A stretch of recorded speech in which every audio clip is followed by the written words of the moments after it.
My day with a Trump-loving neighbor. She had to get medication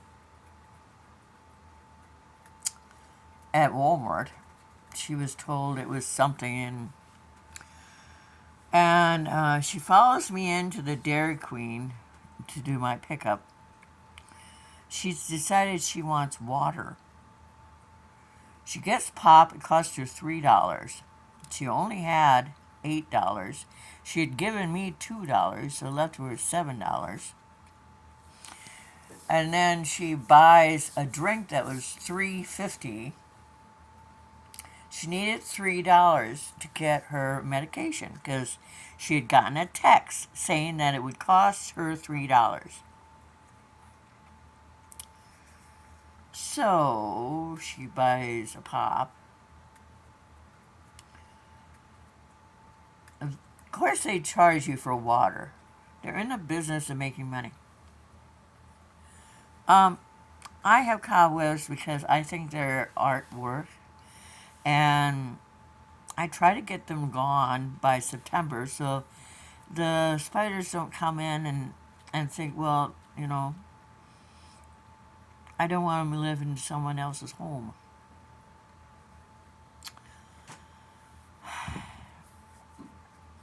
And last month I planned to get rid of them.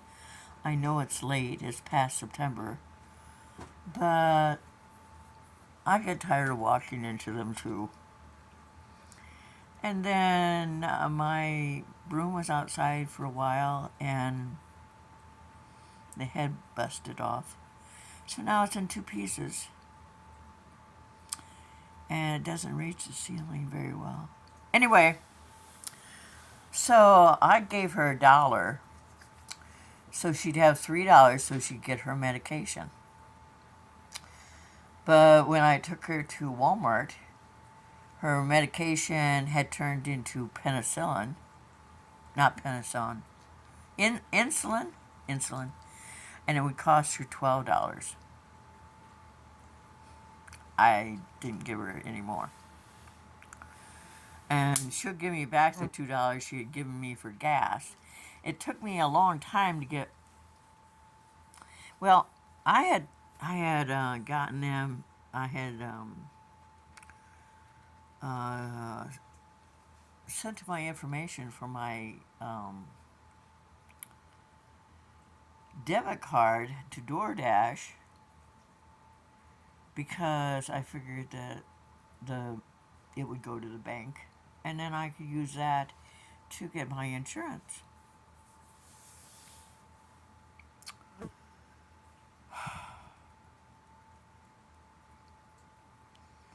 But they said I hadn't set up my DoorDash card. And then they said that I could get money from the ATM with it. The ATM said, we don't recognize that card. So I went back to my car for the third time. And then I got a PIN, and now it's on my card. And I ate at a restaurant and had a wonderful skillet. It's called Buttermilk Cafe. Isn't that sort of a name you'd think would be in like fried green tomatoes while it sits by the railroad track? The Buttermilk Cafe. I had rye toast, and it was a Mexican skillet, is what it's called. It was wonderful. And then we went to the food pantry, and I got more Bartlett pears that I'm going to have tonight. And then I dashed for two trips, and I lost the pay off one of them because, of course, Theresa was sitting in my front seat, and she insisted on hanging on to the bags, and so the pop bag leaked. So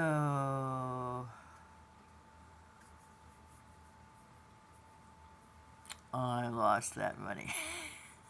She's never going with me again. I will not take her with me ever again.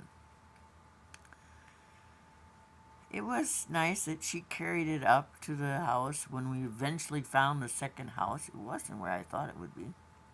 It was down the diagonal. You know where you turn on the diagonal from Independence and you're going to Quasqueton?